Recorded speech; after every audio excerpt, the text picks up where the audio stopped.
Hello दोस्तों, स्वागत है आपका आपके अपने चैनल इलेक्ट्रिकल गोपाल में। दोस्तों, आज की वीडियो बहुत ज़्यादा इम्पोर्टेंट होने वाली है। इम्पोर्टेंट क्यों होने वाली है? क्योंकि मैं आपको यहाँ पे बता दूं, यहाँ पे आप देखिए मैंने बार के लिए जो कि यहाँ पे भाभा एटॉमिक रिसर्च सेंटर में जो बम्पर वैकेंसी यहाँ पे निकली है आईटीआई पास आउट छात्रों के लिए, साथियों इनके लिए यहाँ पे एक क्लास बहुत ज़्यादा इंपॉर्टेंट होने वाली है।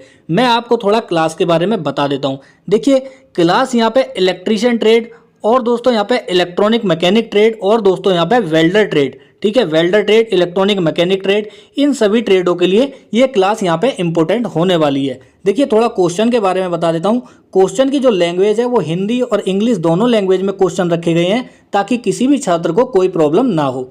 दोस्तों, आप ये मत समझना कि ये क्लास सिर्फ बार के लिए ही इंपॉर्टेंट है। अगर आपने इलेक्ट्रीशियन ट्रेड से हैं, अगर आपने किसी में भी फॉर्म भरा है और उसमें यहाँ पे टेक्निकल आता है, टेक्निकल सब्जेक्ट अगर आता है, तो दोस्तों आपके एग्जाम पॉइंट ऑफ व्यू से ये क्लास बहुत ज़्यादा इंपॉर्टेंट होने वाली है। यहाँ जो क्वेश्चन मैंने रखे हैं वो क्वेश्चन यहाँ पे प्रीवियस ईयर में जो क्वेश्चन पूछे गए हैं वही क्वेश्चन मैं यहाँ पे डिस्कस करता हूँ और इन क्वेश्चन के आपके एग्जाम में आने के मैक्सिमम चांसेस बन रहे हैं। दोस्तों, क्वेश्चन बहुत ज़्यादा इंपॉर्टेंट है। एक बार आप क्वेश्चन का लेवल देखेंगे तो दोस्तों आप खुद कहेंगे कि क्वेश्चन कितना इंपॉर्टेंट है। ठीक है, तो मैं आपको दोस्तों पूरा यहाँ पे डिस्क्राइब करने वाला हूँ। अगर 4 ऑप्शन है तो चारों ऑप्शन को डिटेल में आपको बताऊंगा कि यहाँ पे किस ऑप्शन में क्या क्या मेंशन किया गया और क्या क्या इंपॉर्टेंट पॉइंट उससे रिलेटेड यहाँ पे रहते हैं। ठीक है, तो दोस्तों आपको क्लास को अंत तक देखना है बिना स्किप किए। मोस्ट इंपॉर्टेंट ऑब्जेक्टिव क्वेश्चन यहाँ मैंने आपके लिए रखे हैं। अब मैं आपको थोड़ा बता देता हूँ। देखिए, अगर आप ज़्यादा से ज़्यादा छात्रों को जोड़ेंगे तो दोस्तों देखिए मुझे भी एक मोटिवेशन मिलता है कि मैं आपके लिए रेगुलर डेली बेसिस पे क्लासेस यहाँ पे कराऊं। तो ज़्यादा से ज़्यादा छात्रों से रिक्वेस्ट है कि इस क्लास को अपने दोस्तों में ज़्यादा से ज़्यादा छात्र शेयर कर दीजिए। एक बार शेयर कर दीजिए दोस्तों, एक बार शेयर कर दीजिए। जब आप शेयर करेंगे तो दोस्तों मुझे भी यहाँ पे मोटिवेशन मिलेगा और मैं डेली बेसिस पे आपको एक क्लास प्रोवाइड कराता रहूँगा जो कि आपके एग्जाम पॉइंट ऑफ व्यू से बहुत ज़्यादा इंपॉर्टेंट है। तो दोस्तों आज की क्लास में एक मोटिवेशन यहाँ पे कोड मैंने लिखा है, इससे यहाँ पे स्टार्ट करेंगे। मोटिवेशन कोड आप यहाँ पे देख सकते हैं। महान कार्य ताकत से नहीं लगातार लगे रहने से होते हैं। दोस्तों, अगर आप अपने एग्जाम के प्रति डेडिकेटेड हैं, अगर आप अपने एग्जाम के प्रति डेडिकेटेड हैं तो दोस्तों आपको लगे रहना है, निरंतर अभ्यास करते रहना है, तभी आपका एग्जाम क्लियर होगा, तभी आपका एग्जाम क्लियर होगा। तब नहीं होगा कि जब आपका यहाँ पे एग्जाम डेट आ गई, एग्जाम डेट आपकी आ गई, तब आप यहाँ पे ऑब्जेक्टिव क्वेश्चन कर रहे हैं, रिवीजन कर रहे हैं, तब कुछ नहीं होता टेस्ट सीरीज लगाने से भी। ठीक है, तो आपकी जब वैकेंसी निकली है, जब तक आपका एग्जाम ना हो जाए, जब तक आपका एग्जाम ना हो जाए, एक भी दिन आप बिना पढ़ाई के ना रहें, स्किप ना करें एक भी दिन को। एक एक मिनट आपके लिए यहाँ पे कीमती है अगर आपको सिलेक्शन लेना है तो। क्यों? क्योंकि यहाँ पे आप देखिए सबसे ज़्यादा कंपटीशन है दोस्तों। अगर वैकेंसी ज़्यादा है ना तो मैक्सिमम लोगों ने यहाँ पे फॉर्म भी भरा है और फॉर्म अभी चल भी रहे हैं। 22 मई इसकी लास्ट डेट है बार के एग्जाम की। तो ज़्यादा से ज़्यादा छात्र इसमें फॉर्म फिल कर दीजिए अगर आपने अभी तक नहीं फिल किया है तो, क्योंकि दोस्तों एग्ज़ाम का लेवल ज़्यादा हार्ड नहीं रहने वाला है, बहुत इजी रहेगा। मैं आपको पूरा प्रोसेस भी बताऊंगा आगे चल के, लेकिन अभी फ़िलहाल आप क्लास पे कंसंट्रेट करिए। ठीक है, तो हम चलते हैं दोस्तों आज के क्वेश्चन पर। तो आप यहाँ पे देख सकते हैं पहला क्वेश्चन दिया गया है। पहला क्वेश्चन दिया गया है, what is the cause of flow of current. यहाँ पे देखिए करंट के फ्लो होने का क्या कारण है।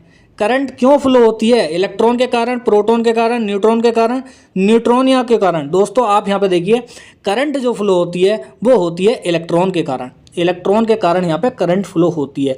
आपने ये देखा होगा इलेक्ट्रॉन जो होता है दोस्तों वो बाहरी कक्षाओं में इलेक्ट्रॉन होते हैं। इलेक्ट्रॉन जो होता है एक एटम के वो बाहरी कक्षाओं में इलेक्ट्रॉन होते हैं और ये सबके सेंट्रल का जो पार्ट होता है इसको हम न्यूक्लियस बोलते हैं। और न्यूक्लियस के अंदर हमारे न्यूट्रॉन और दोस्तों यहाँ पे प्रोटॉन अवेलेबल रहते हैं। न्यूट्रॉन और प्रोटॉन यहाँ पे इसके न्यूक्लियस में रहते हैं। तो मैं आपको बता दूं, देखिए प्रोटॉन पे यहाँ पे पॉजिटिव चार्ज होता है और न्यूट्रॉन पे कोई भी चार्ज नहीं होता। और जो बाहरी कक्षाओं में इलेक्ट्रॉन होते हैं वहाँ पे उन पे निगेटिव चार्ज होता है। आप सभी छात्रों को ये पता होना जरूरी है। ठीक है, अब आपको ये भी पता होगा जो इलेक्ट्रॉन पे चार्ज होता है वो कितना होता है। वो होता है -1.6 इंटू 10⁻⁻19 कूलम। ठीक है, इतना चार्ज होता है एक इलेक्ट्रॉन पे, नेगेटिव चार्ज। और दोस्तों यही चार्ज सेम होता है पॉजिटिव प्रोटॉन पे। तो आप सभी छात्रों को ये पता होना जरूरी है। मैं दोस्तों आपको इसकी पीडीएफ भी प्रोवाइड कराने वाला हूँ, बिल्कुल भी आप परेशान ना होइए। जो भी मैं यहाँ पे डेली क्लासेस कराऊंगा, क्वेश्चन कराऊंगा, उन सभी की पीडीएफ भी आपको रेगुलर मिलती रहेंगी। कैसे मिलेंगी? आप हमारे टेलीग्राम चैनल इलेक्ट्रिकल गोपाल को ज्वाइन कर लीजिए, ठीक है, जिसका कि लिंक इसी वीडियो के डिस्क्रिप्शन बॉक्स में दिया गया है। आपको कहीं जाने की जरूरत नहीं है, टेलीग्राम चैनल पे ही आपको सारी अपडेट मिलती रहेंगी। यहाँ पे आपको इसकी PDF भी अवेलेबल हो जाएगी। तो आप देख लेते हैं नेक्स्ट क्वेश्चन को। देखिए अगला क्वेश्चन है, क्वेश्चन बहुत इंपॉर्टेंट है, मैं आपको बता रहा हूँ। क्वेश्चन की लैंग्वेज देखिए, हिंदी और इंग्लिश दोनों लैंग्वेज में क्वेश्चन आपके लिए यहाँ पे रखे गए हैं। क्वेश्चन बोल रहा है what is the direction of current. देखिए करंट की डायरेक्शन पूछी है इसने कि करंट किस डायरेक्शन में फ्लो होता है, तो आपको बताना है करंट किस डायरेक्शन में फ्लो होता है। पहला ऑप्शन आप अच्छे से पहले पढ़िए, along the direction of electron, यानी कि इलेक्ट्रॉन के फ्लो होने की दिशा में करंट फ्लो होती है, या न्यूट्रॉन के फ्लो होने की दिशा में, या इलेक्ट्रॉन के फ्लो होने की विपरीत दिशा में, या फिर न्यूट्रॉन के फ्लो होने की विपरीत दिशा में, या दिशा के विरुद्ध। सबसे पहले आपको एक पॉइंट पता होना चाहिए। देखिए मैं आपको बताता हूँ, जो करंट फ्लो होती है ना वो इलेक्ट्रॉन के अगेंस्ट फ्लो होती है, यानी कि अपोजिट डायरेक्शन में इलेक्ट्रॉन के करंट फ्लो होती है। वो कैसे होती है, मान लीजिए ये कोई सर्किट है, ठीक है, ये कोई सर्किट है, कंप्लीट सर्किट यहाँ पे बना देते हैं हम। तो करंट मान लीजिए यहाँ पे फ्लो हो रही है, ये पॉजिटिव ये निगेटिव। करंट अगर यहाँ से इधर पॉजिटिव से निगेटिव को जा रही है, ठीक है, तो इलेक्ट्रॉन की जो डायरेक्शन होगी ना वो इधर से होगी, निगेटिव से पॉजिटिव इलेक्ट्रॉन की डायरेक्शन होगी। देखिए सबसे इंपॉर्टेंट पॉइंट है, और ये छात्रों को पता नहीं होता है, बेसिक पॉइंट पता नहीं होते हैं, तो ज़्यादा से ज़्यादा छात्र इस कॉन्सेप्ट को क्लियर कर लीजिए। करंट अगर पॉजिटिव से फ्लो होती है तो इलेक्ट्रॉन जो है उसके अपोजिट फ्लो होते हैं, निगेटिव से पॉजिटिव। क्यों? क्योंकि दोस्तों इलेक्ट्रॉन पे निगेटिव चार्ज होता है और निगेटिव जो है पॉजिटिव को अट्रैक्ट करता है, ठीक है। तो ये पॉइंट आपको यहाँ पे क्लियर होना चाहिए, पता होना चाहिए, नोट डाउन कर लीजिए कहीं ना कहीं कि करंट जो है वो इलेक्ट्रॉन के अपोजिट डायरेक्शन में फ्लो होती है। तो इस क्वेश्चन का ऑप्शन नंबर सी यहाँ पे करेक्ट हो जाएगा। अब हम अगला क्वेश्चन देख लेते हैं।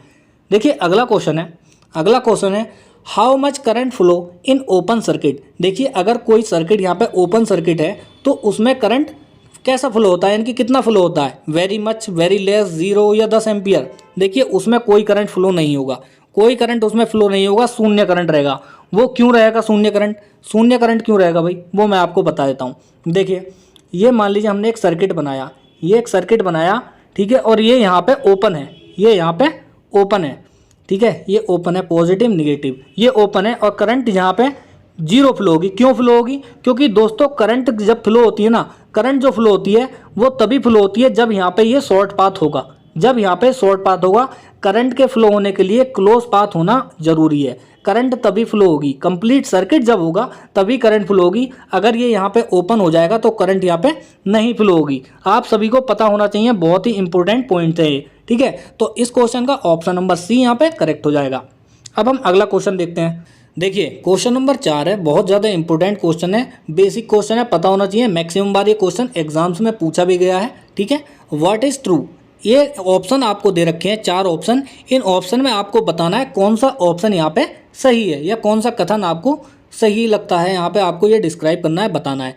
पहला ऑप्शन आप ध्यानपूर्वक पढ़िए पहले। ये पहला ऑप्शन बोला है resistance depend on the voltage. क्या रेजिस्टेंस वोल्टेज पे डिपेंड करता है? यहाँ पे आप देखिए R बराबर B/I होता है, ठीक है। अब अगला पढ़िए resistance depend on the current. यहाँ भी देखिए अगला ऑप्शन पढ़िए resistance depend on the ratio of current to voltage. Resistance depend upon the ratio of current to voltage. देखिए रेजिस्टेंस तो वोल्टेज और करंट का रेशियो, करंट और वोल्टेज का नहीं है, तो ये ऑप्शन तो यहाँ पे गलत हो गया। ऑप्शन नंबर 4 आप यहाँ पे पढ़िए, ऑप्शन नंबर 4 आप यहाँ पे पढ़िए। ऑप्शन नंबर 4 बोल रहा है the resistance depend on the ratio of voltage to current. देखिए वोल्टेज टू करंट का रेशियो रेजिस्टेंस है, बिल्कुल सही ऑप्शन है, बिल्कुल सही ऑप्शन है। ऑप्शन नंबर 4 बिल्कुल सही ऑप्शन है, ठीक है। रेजिस्टेंस जो है वो करंट से वोल्टेज का रेशियो है, ठीक है। और जो पहला ऑप्शन है, दूसरा ऑप्शन है, इनके कंपैरिजन में ऑप्शन नंबर जो डी है ना दोस्तों, ये ज़्यादा सही ऑप्शन है। तो हम जो सही ऑप्शन होता है उसी को चूज करते हैं, तो ऑप्शन नंबर यहाँ पे डी करेक्ट हो जाएगा। अगला क्वेश्चन देखते हैं, क्वेश्चन नंबर 5 देखते हैं। देखिए क्वेश्चन नंबर 5 है which is analogy of MMF in electric circuit. विद्युत परिपथ में MMF के अनुरूप क्या होता है? आपको दोस्तों सिंपल बताना है कि MMF के समरूप कौन सा होता है। MMF जो होता है वो होता है मैग्नेटिक सर्किट में, तो इलेक्ट्रिक सर्किट में MMF की तरह क्या होता है? करंट होता है, EMF, रेजिस्टेंस, वोल्टेज। तो दोस्तों ये होता है EMF, ठीक है। जैसे एमएमएफ मैग्नेटिक सर्किट में, वैसे ही यहाँ पे ईएमएफ होता है इलेक्ट्रिक सर्किट में। एमएमएफ की फुल फॉर्म होती है मैग्नेटोमोटिव फोर्स और ईएमएफ की होती है इलेक्ट्रोमोटिव फोर्स, ठीक है। और एमएमएफ बराबर होता है, देखिए एमएमएफ बराबर होता है एन इंटू आई। एन इंटू आई क्या है? एन बराबर है नंबर ऑफ टर्न और आई बराबर है यहाँ पे करंट। अगर एमएमएफ किसी मैग्नेटिक सर्किट में होगा तो दोस्तों यहाँ पे तभी फ्लक्स बनेगा, तभी हमारा वोल्टेज और करंट बनते हैं, ठीक है। तो एमएमएफ का होना बहुत ज़रूरी है। और एमएमएफ की यूनिट आपको पता होना चाहिए। एमएमएफ की यूनिट होती है एम्पियर टर्न या फिर गिलवर्ट। देखिए गिलवर्ट यूनिट बहुत ज़्यादा पूछी जाती है एग्जाम में, तो आप सभी छात्रों को पता होना चाहिए एम्पियर टर्न या गिलवर्ट, ठीक है, एमएमएफ की यूनिट होती है। तो ऑप्शन नंबर बी यहाँ पे करेक्ट हो जाएगा। एमएमएफ का एनालॉजी होता है ईएमएफ इन इलेक्ट्रिक सर्किट में। अगला क्वेश्चन देखते हैं। क्वेश्चन बहुत ज़्यादा इंपॉर्टेंट है, पूरा आपको यहाँ पे अच्छे से डिस्क्राइब करने वाला हूँ, एक एक पॉइंट को डिस्क्राइब करूँगा। कोई भी छात्र यहाँ पे परेशान ना होए और ज़्यादा से ज़्यादा छात्रों को देखिए कोशिश करिए कि अपने साथ जोड़िए। जब ज़्यादा छात्र जोड़ेंगे तो दोस्तों मुझे भी अच्छा लगेगा और आपके लिए रेगुलर क्लासेस आ पाएंगी और बेस्ट से बेस्ट क्लासेस आपको देने का प्रयास मैं करूँगा। अगला क्वेश्चन देखिए, क्वेश्चन नंबर 6 है, if in a circuit 5 ampere current is flowing for 6 second then how much charge will be flow. यदि किसी परिपथ में 6 सेकेंड तक 5 एम्पियर की धारा प्रवाहित हो रही है तो कितना आवेश होगा। आपको सिंपल बताना है क्यू आपको बताना है, ठीक है। क्यू बराबर क्या होता है? क्यू बराबर होता है आई इंटू टी। आई बराबर करंट और टी बराबर समय। देखिए अब देखिए करंट कितना फ्लो हो रहा है भाई? करंट हमारा फ्लो हो रहा है 5 एम्पियर, ठीक है। और टाइम कितना लग रहा है? टाइम लग रहा है 6 सेकेंड का। तो बराबर कितना हो गया? 5 छंग 30। तो 30 कूलाम आपका यहाँ पे चार्ज हो गया। तो ऑप्शन नंबर सी यहाँ पे करेक्ट हो जाएगा। सिंपल न्यूमेरिकल है, ज़्यादा कुछ नहीं है, फॉर्मूला आपको याद होना चाहिए। क्यू बराबर आई टी और आई बराबर क्यू बाई टी, ठीक है। अगला क्वेश्चन देखते हैं। क्वेश्चन नंबर 7 है, according to Ohm's law resistance any circuit. Ohm के नियम के अनुसार किसी भी परिपथ का प्रतिरोध लीनियर होना चाहिए। देखिए ऑप्शन नंबर, देखिए दोस्तों ऑप्शन नंबर बी को आप यहाँ पे देखिए, ऑप्शन नंबर बी को आप यहाँ पे देखेंगे, लीनियर होता क्या है? V upon I. मैंने दोस्तों ओम के नियम से रिलेटेड पिछली वीडियो में आपको पूरा अच्छे से डिस्क्राइब किया है। अगर आपने पिछली वीडियोस नहीं देखी है तो ज़्यादा से ज़्यादा छात्र पहले उन वीडियो को देख लीजिए ताकि आपके जो ओम्स लॉ से कॉन्सेप्ट हैं वो क्लियर हो जाएं। देखिए V अपॉन आई बराबर रेजिस्टेंस, जब ये कांस्टेंट होगा तो ठीक है हमारा सर्किट में यहाँ पे लीनियर बनेगा। तो रेजिस्टेंस यानी सर्किट में अकॉर्डिंग ओम्स लॉ के अकॉर्डिंग लीनियर होना चाहिए, तभी ओम्स लॉ अप्लाई किया जाएगा। और ओम्स लॉ हमेशा लीनियर सर्किट पे ही अप्लाई होता है, जैसे कि कंडक्टर, ठीक है, डायोड हो गया, ट्रांजिस्टर हो गया, इन सभी पे, और पैसिव एलिमेंट, इन सभी पे जो हमारा ओम्स लॉ है ना ये अप्लाई नहीं होता, आपको पता होना चाहिए। अगला क्वेश्चन देखते हैं। देखिए क्वेश्चन नंबर 8 है, बहुत ज़्यादा इंपॉर्टेंट है। क्वेश्चन नंबर 8 है, if we increase the temperature then the resistance of carbon. अगर हम तापमान बढ़ाते हैं तो कार्बन के प्रतिरोध पे क्या प्रभाव पड़ेगा। सिंपल सी बात आपको ये बतानी है। अगर हम तापमान बढ़ाएंगे तो कार्बन के जो रेजिस्टेंस है कार्बन का उस पर क्या प्रभाव पड़ेगा। कार्बन, आप समझिए पहले कार्बन को दोस्तों। देखिए कार्बन क्या है? Carbon it is a semiconductor. Carbon एक सेमीकंडक्टर है, ठीक है। कार्बन एक सेमीकंडक्टर है और सेमीकंडक्टर के लास्ट ऑर्बिट में 4 वैलेंस इलेक्ट्रॉन होते हैं। इसके भी लास्ट ऑर्बिट में 4 वैलेंस इलेक्ट्रॉन है। अब ठीक है, जो सेमीकंडक्टर होते हैं उनका यहाँ पे निगेटिव टेम्परेचर कोफिशिएंट होता है। निगेटिव टेम्परेचर कोफिशिएंट होता है। तो निगेटिव टेम्परेचर कोफिशिएंट का क्या मतलब है? यदि टेम्परेचर बढ़ता है तो उसका रेजिस्टेंस घट जाता है। जिसका भी टेम्परेचर बढ़ेगा और रेजिस्टेंस घट जाएगा तो उसको हम यहाँ पे निगेटिव टेम्परेचर कोफिशिएंट बोलते हैं, ठीक है। तो इसका भी यही सीन है, जब कार्बन यहाँ पे सेमीकंडक्टर है और सेमीकंडक्टर का निगेटिव टेम्परेचर कोफिशिएंट होता है तो क्वेश्चन में क्या बोला गया है? क्वेश्चन में बोला गया है यदि हम कार्बन का टेम्परेचर इंक्रीज कर देते हैं तो इसके रेजिस्टेंस पे क्या प्रभाव पड़ेगा। भाई जब टेम्परेचर इंक्रीज करेंगे तो इसका रेजिस्टेंस डिक्रीज हो जाएगा। तो ऑप्शन नंबर बी यहाँ पे करेक्ट होगा। ऑप्शन नंबर बी यहाँ पे करेक्ट होगा। और दोस्तों जो मेटल होते हैं, मान लीजिए जो मेटल होते हैं या कंडक्टर होते हैं ना, उनका पॉजिटिव टेम्परेचर कोफिशिएंट होता है। पॉजिटिव टेम्परेचर कोफिशिएंट ये क्या होता है? जिसका टेम्परेचर बढ़ाने से रेजिस्टेंस भी बढ़ जाए। देखिए टेम्परेचर बढ़ाया, रेजिस्टेंस भी बढ़ गया, तो इसको बोलते हैं यहाँ पे पॉजिटिव टेम्परेचर कोफिशिएंट। और जिसका रेजिस्टेंस बढ़ाया और जिसका टेम्परेचर यहाँ पे बढ़ाएंगे और उसका रेजिस्टेंस घट जाएगा, उसको नेगेटिव टेम्परेचर कोएफिशिएंट। ये 2 पॉइंट बहुत ज़्यादा इंपॉर्टेंट है। इन्हीं पॉइंट पे मैक्सिमम क्वेश्चन बनते हैं और छात्र गलत करके आते हैं, तो आप सभी को ये क्वेश्चन क्लियर होना चाहिए। अगला क्वेश्चन देखते हैं। देखिए क्वेश्चन बहुत ज़्यादा इंपॉर्टेंट है, मैं बार बार आपको बोल रहा हूँ, आपके एग्जाम में आने के मैक्सिमम चांसेस हैं, तो सभी छात्र इन क्वेश्चन को नोट डाउन कर लीजिए। इसकी पीडीएफ भी प्रोवाइड कराऊंगा, बार बार इनको रिवाइज करना है आपको। अगला क्वेश्चन है, for which material it is true the resistivity is greater than metals and less than insulator. आपको ये बताना है किस पदार्थ के लिए यह सत्य है कि प्रतिरोधकता धातुओं से अधिक और कुचालक से कम होती है।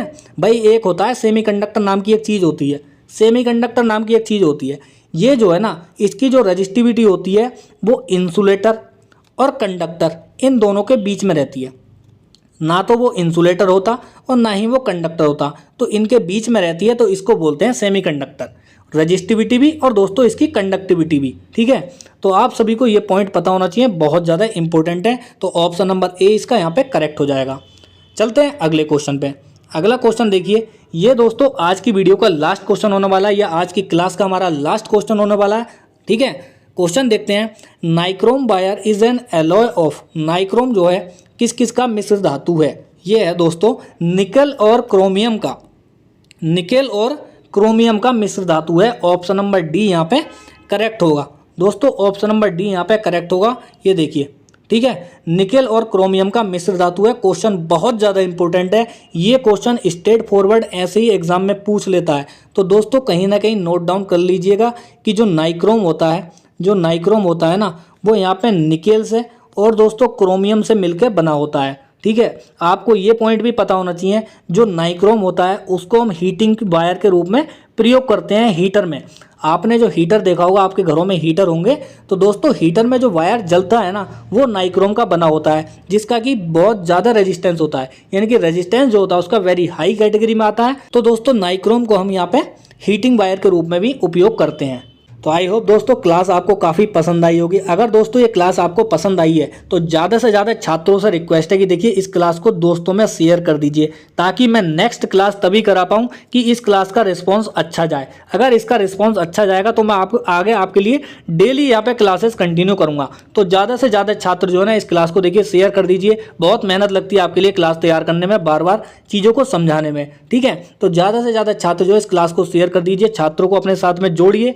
मैं आपको डेली बेसिस पे भाभा एटॉमिक रिसर्च सेंटर के लिए मोस्ट इंपोर्टेंट ऑब्जेक्टिव क्वेश्चन कराऊंगा। और दोस्तों जो भी छात्र यहाँ पे यूपीपीसीएल TG2 की तैयारी कर रहे हैं, उन सभी छात्रों के लिए भी क्वेश्चन बहुत ज़्यादा इंपॉर्टेंट होने वाले हैं। तो चलिए दोस्तों आज की क्लास बस यहीं तक थी, तो मिलते हैं नेक्स्ट क्लास में। तब तक के लिए जय हिंद, जय भारत।